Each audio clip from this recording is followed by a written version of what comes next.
Em 1974, Ney Matogrosso decidiu sair dos Secos e Molhados, logo após o lançamento do segundo LP do grupo. E nesse ano ainda, Ney enfrentaria um desafio maior, a gravação do seu primeiro trabalho solo. Vamos conhecer agora no Som do Vinil as histórias do primeiro disco de Ney Matogrosso.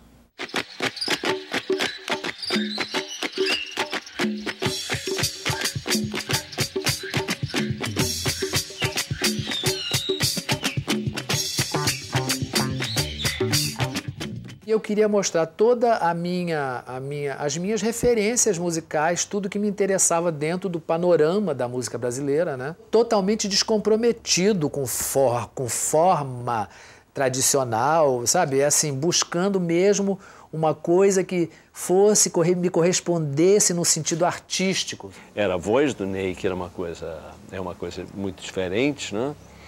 E o visual dele e a atitude.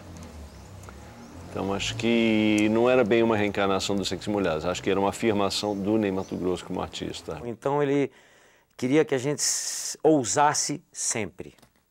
Esse era o lema, né?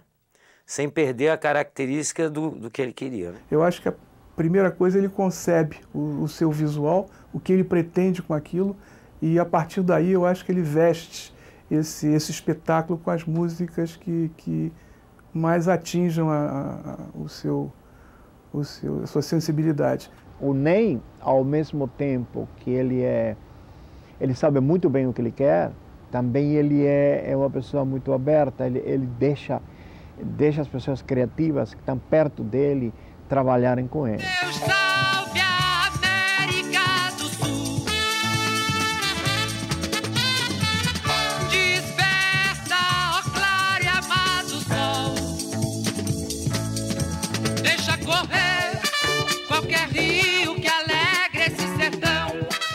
Eu era um hippie, um ex-hippie jogado, largado, né? Que eu vivia a minha vida assim, para onde o vento soprava eu ia. Sabe, eu passava ao largo assim, olhando a sociedade organizada e eu era à margem por opção. Dentro do sucesso gigantesco que os Secos e Molhados alcançaram já no primeiro disco, por que você conseguiu ficar imune a toda essa ilusão que o sucesso cria em quem está fazendo sucesso? Eu acho que foi o fato de eu já ter 31 anos. Eu tinha alguma coisa idealizada, né, no meu pensamento, né, e não passava por aí. Eu tinha um certo desprezo pelo dinheiro. O dinheiro, para mim, ele significava a organização, sabe, social, sociedade, capitalista, sabe? Era dessa maneira que eu via. Tanto que a maquiagem dos Secos e Molhados era para eu não perder o direito de andar na rua, porque eu ouvia dizer que artista não podia andar na rua. E como é que eu, um hippie daquele, podia perder o direito de andar na rua? Bom, aí veio a proposta do segundo disco da Continental. Já o clima entre vocês, já entre estava João deteriorado. e o já estava Gerson. deteriorado. Já estava deteriorado. Como é que estava, hein? Olha, porque ali já tinha acontecido toda a história do México, já tinha acontecido toda a história do empresário, porque quando nós saímos para o México, tivemos que deixar papéis assinados, né? E eu tinha essa ingenuidade com relação a isso, eu acreditava. Quando nós voltamos do México, nosso empresário não era mais o Moraci Duval, porque nós tínhamos... Eu disse assim, mas como não? Eu disse assim, mas vocês assinaram uma procuração. Disse, mas eu não assinei uma procuração para derrubar o Moraci Duval, eu assinei uma procuração para as coisas continuarem andando. Mas tinha sido isso, era para mudar o empresário. Ali eu já fiquei desgostoso, porque eu já entendi do que tinha se tratado, né? Aí falei com a gravadora, eu disse, olha, eu não estou mais afim de ficar nesse conjunto. E aí eles disseram assim, não, mas então, por favor, você fique até o lançamento do segundo disco, não oficialize isso, não fale para ninguém. Eu disse, tá bom, até o lançamento do disco vocês contem comigo, quando o disco for lançado no Rio de Janeiro eu estou fora. Foi o que aconteceu. Aí é que eu fui saber da minha real situação. Eu era mais livre do que quando começou. Eu não tinha contrato nem com Secos e Molhados, eu não tinha contrato com a gravadora, não tinha meu nome lá em nenhum papel, eu era livre como um passarinho, para você ver como era organizado. Ele veio para o Rio, os Secos ocorriam em São Paulo, né? E a base do Secos no Rio era a minha casa. O Ney saiu do Secos, veio para a minha casa, onde ele ficou um bom período. E essa produção desse disco se deu exatamente nesse período, ou seja, onde ele tomou pé. Eu acho que ele tomou fôlego, inclusive, para saber o que ele pretendia fazer da vida depois desse sucesso, né, dos Secos e Molhados, e começou a formatar na cabeça dele o que seria esse novo trabalho. E foi muito difícil, porque uma época que não tinha dinheiro, ou seja, ele voltou àquele estado quase de dureza que ele tinha antes dos Secos e Molhados. Eu imagino que se ganhou muito dinheiro com os Secos e Molhados, seguramente o Ney não ganhou. E comecei a me mexer assim, quando fiz contato com o João Bosco, com a Sueli Costa, e fui pedindo repertório para essas pessoas e tal. E aí, nesse meio tempo que eu já tinha ouvido, um amigo meu tinha me dado um disco da Amália Rodrigues com o Barco Negro, que era uma música que na minha adolescência eu tinha visto um filme, aquela música na minha cabeça. E eu ficava viajando nessa música, o Barco Negro, aquelas imagens. E aí esse amigo trouxe o disco da Amália Rodrigues, quando eu vi o Barco Negro, eu disse, eu vou cantar o Barco Negro, no feminino.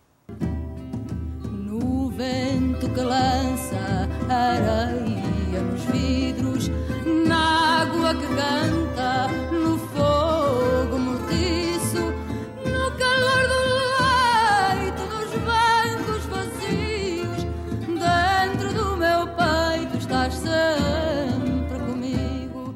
Aí nesse meio tempo, estou selecionando esse repertório e tal, veio o Piazzolla, que Piazzolla vinha para o Brasil, ele era um acontecimento aqui no Brasil. Ele foi se apresentar no Teatro Municipal, eu fui lá, aí no final fui falar com ele, eu disse, Piazzolla, você não me conhece, mas eu sou um cantor novo aqui no Brasil e eu tinha muita vontade de que você me desse uma composição sua, porque eu gostaria muito de cantar uma música sua. E aí teve uma hora que ele me disse assim, em vez de eu te dar uma música, você não poderia ir na Itália para você gravar comigo? Eu disse, claro, isso...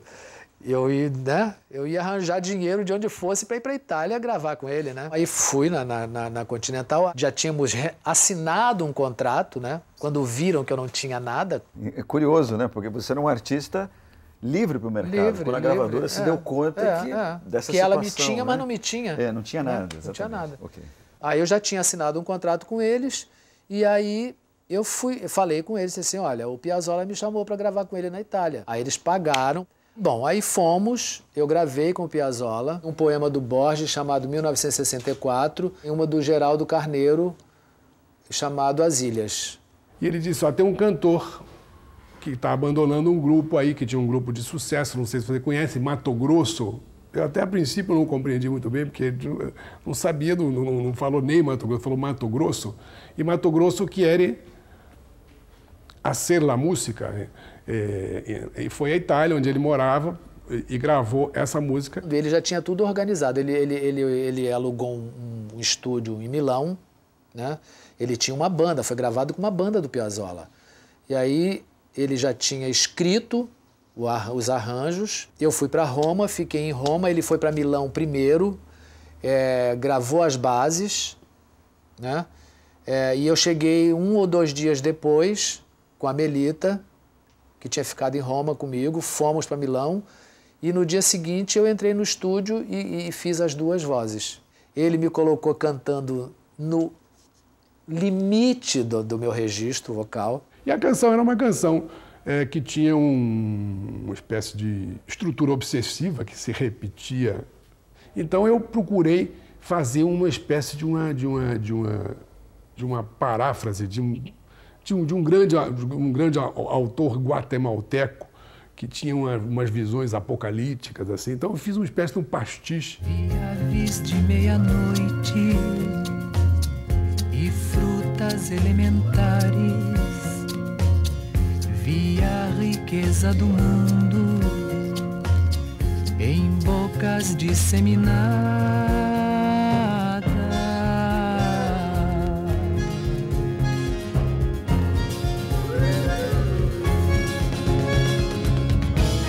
Pássaros transparentes em minha casa assombrada, vi coisas de vida e morte e coisas de sal e nada.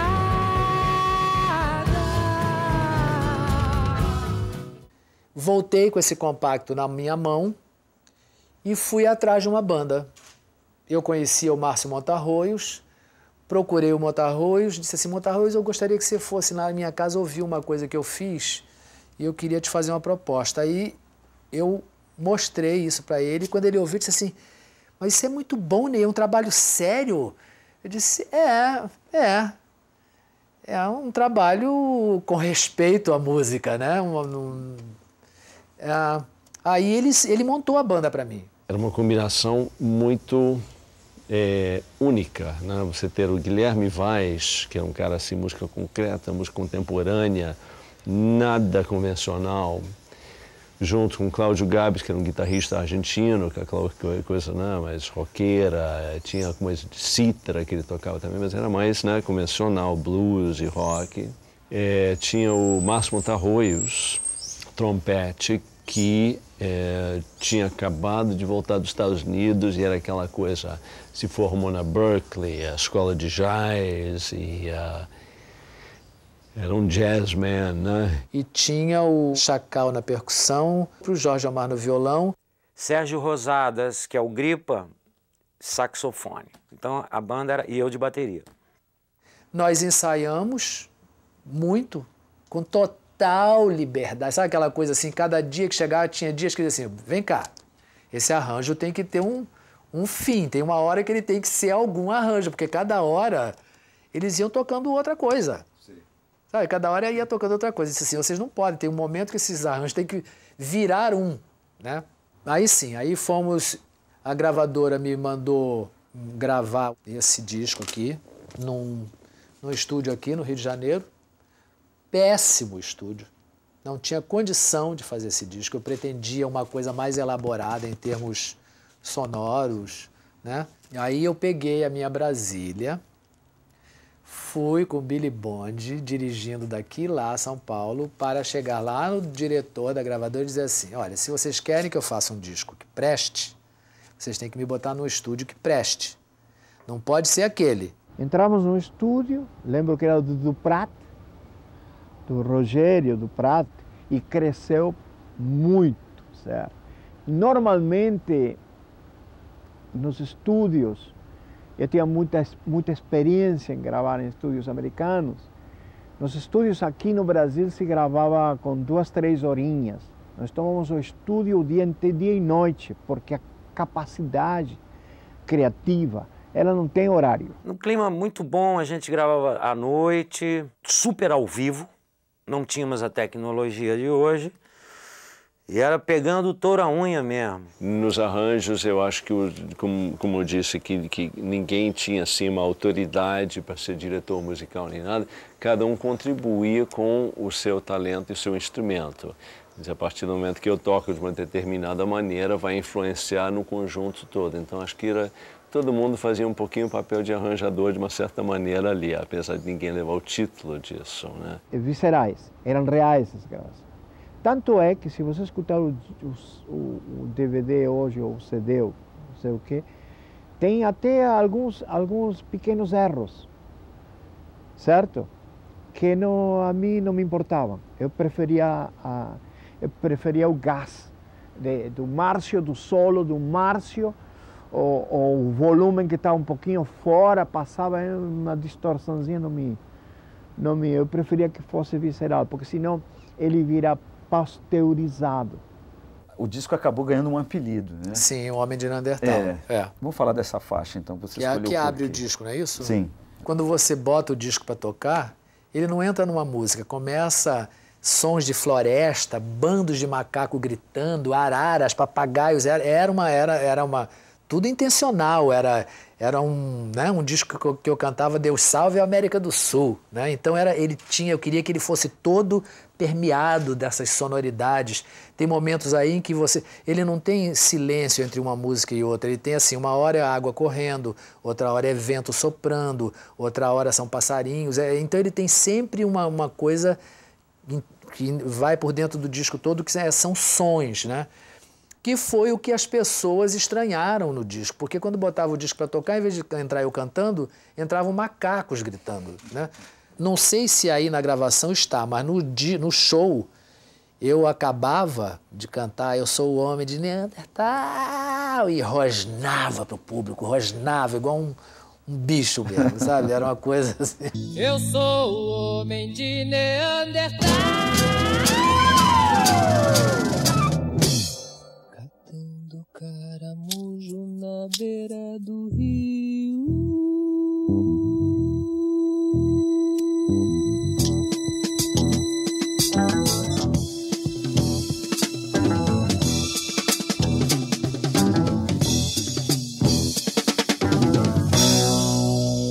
Eu sou o homem de Neandertal.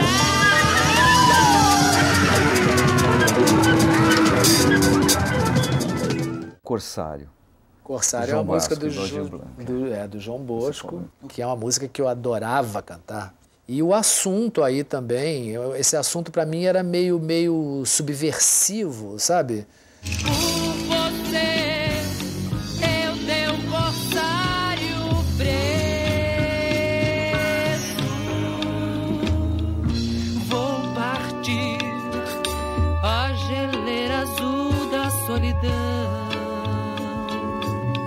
E buscar a mão do mar e arrastar até o mar. Kubanacan é a coisa mais latina do disco, né? É uma música em espanhol que eu sempre, hoje, gosto de cantar em espanhol, porque eu gosto, entendo o que eu estou falando, entendo do que se trata, o sentimento, portanto, me sinto apto. Eu jamais cantaria em inglês porque eu não sei.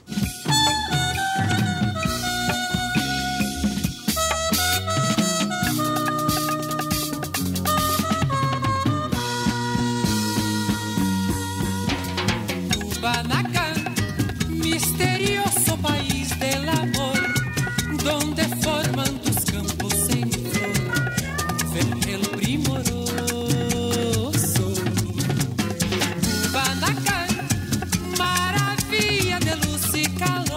Açúcar Candy, Sueli Costa. Açúcar Candy é uma música. Ela fazia parte de uma peça infantil. Agora, quando eu ouvi a letra, eu disse, eu não estou acreditando. Quando me mostraram, eu disse, e essa música aqui? Porque eu achei ela totalmente erótica. Eu disse, não, isso é uma trilha de uma peça infantil. Eu disse, mas que peça infantil é essa? Meu corpo estremece, meu corpo falece, grifado de flechas venenosas. Tua pistola dispara baunilha na minha boca, no meu bolso. Ai, precipício, que poço de delícias. Ai, que vertigem, ai, que desmar. No show, eu terminava essa música. Tinha um poste que tinha um pássaro empalhado lá no alto e tinha uma coisa aqui que eu podia me sentar. Então eu sentava com o poste aqui no meio da minha perna, ficava aquele poste enorme aqui, e eu ficava segurando esse poste, gemendo, e ficava eu e o baixo fazendo... Eu ficava gozando. Mas era explícito, não era uma coisa... Era explicitamente, claro. Era essa a intenção, né? Essa música, eu acho que ela é uma transição entre uma fase política para a fase do desbunde. Ou seja, naquela época se vivia, você estava de um lado, você estava do outro, de um determinado momento, quem estava de um lado fez essa passagem. Eu acho que ela carrega uma certa amargura, né? Porque ainda diz, eu sou quem sou e não sou nada, uma história já contada, né? Que a dor que essa transição causava, pelo menos em mim naquele momento, e uma certa euforia por ter conseguido sobreviver, né? A música abre dizendo que eu acho que um dia me estrepo nas pontas da minha vida, né? Um dia me estrepo nas pontas da minha vida, uma prece, uma prenda. Sou quem teço minha renda, teço minha renda. Eu sou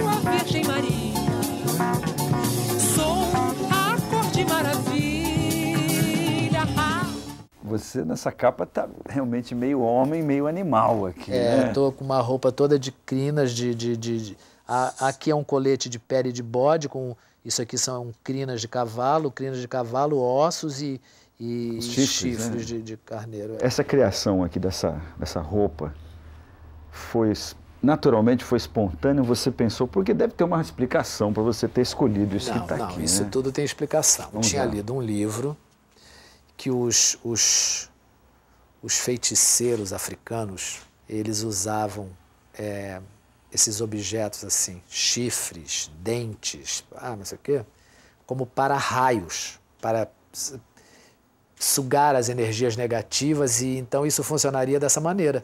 E eu fiz uma roupa aí com o Ricardo, disse, Ricardo, eu quero fazer uma roupa que seja um para-raio para todas as energias negativas. Aí fui lá, mostrei para ele os feiticeiros africanos e tal, e fizemos a roupa toda assim. Quem teve a ideia de usar esse papel reciclado? Foi tudo ideia do Ruben Gershman. Então, isso aqui explica pra gente, né, por favor. Isso é um símbolo que ele descobriu, não sei onde, que significa água do céu pássaro, que ele achava que era que eu gostei dessa ideia de não ter uma palavra, sabe, ter um símbolo, né, que identificasse alguma coisa. A primeira tiragem dele, quando você abria, ele exalava um perfume, ele tinha uma coisa dentro, um incenso, uma coisa. Genial. Mas só na primeira tiragem, depois eles não fizeram mais. Genial. Você saiu para turnê com o repertório desse álbum logo em seguida? Saí. Estreiei no Rio de Janeiro, depois saí pelo Brasil todo. Já com o empresário, com João Ellis, né? Jorge Ellis. Jorge Ellis, desculpa. Jorge Ellis. Aí... O que aconteceu? Não, a banda era uma banda estelar, como você vê, né? Eles eram estrelas. Foi como uma criação coletiva de todos os argumentos que nós tínhamos em mãos. Certo? A primeira coisa que nós fizemos, por exemplo, você entrava na sala do Teatro Nacional e você pisava na grama, tinha mato. Eu botei uns alto-falantes, na época uns speakers, embaixo das cadeiras, que quando você entrava tinha barulho de bichos. Tinha cheiro a sala. Cheirava a Amazônia, cheirava ao que era o show. Tinha muitos efeitos, água e coisas. Mas tudo isso não passa de parafernália. Se não tivesse o Ney lá, daquele jeito que ele era, e com aquela magia dele que tem até o dia de hoje, certo? Nada teria dado certo. Ele teve a lucidez, como sempre, certo? De agora, com não sei quantos anos, certo? Ele voltar a um homem de Narda, então. Voltar à sua origem. Que o que cativa as pessoas é aquilo que ele é, aquilo que tem dentro. E esse disco foi uma abertura grande, assim, um grande incentivo para os cantores performáticos que juntavam música e teatro. Eu tive uma experiência a respeito desse disco muito engraçada. Eu estava em Portugal e conversando com um jornalista português, ele me dizia que esse disco tinha sido uma importância enorme, porque ele tinha estudado na Juilliard School em Nova York, e dizia que esse disco teve um período da Juilliard dedicado à apreciação desses discos. Ou seja, não só quanto à sua musicalidade, mas principalmente com relação aos seus arranjos, né, que eram muitíssimos originais. Esse disco, você acredita, plantou mesmo assim, uma característica fundamental na sua carreira, que é isso? Ecletismo, pluralidade. Sim. Aí era a minha carta de intenções. Com ele eu mostrei para quem se interessasse o que me interessava mesmo realmente dentro da música, que eu era muito mais abrangente o meu olhar sobre a música do que os Secos e Molhados. Não, eu adorava o repertório dos Secos e Molhados, mas a minha formação era anterior a Secos e Molhados, né? Era uma formação de rádio mesmo, né? Portanto, muito mais eclética, muito mais aberta, né? Após a turnê de seu primeiro disco solo, Ney Matogrosso gravaria o LP Bandido e faria muito sucesso. Mas aí já é uma outra história. Olha aí os bem-TVs do Canal Brasil em seu habitat natural. Peraí, o narrador chamou a gente de bem-TV? Tô ligado, é porque os humanos acham que o som que a gente faz é bem-TV. Isso não faz o menor sentido. Eles não sabem que o que a gente fala é... Imagina o dia que eles descobrirem que a gente tá o tempo todo falando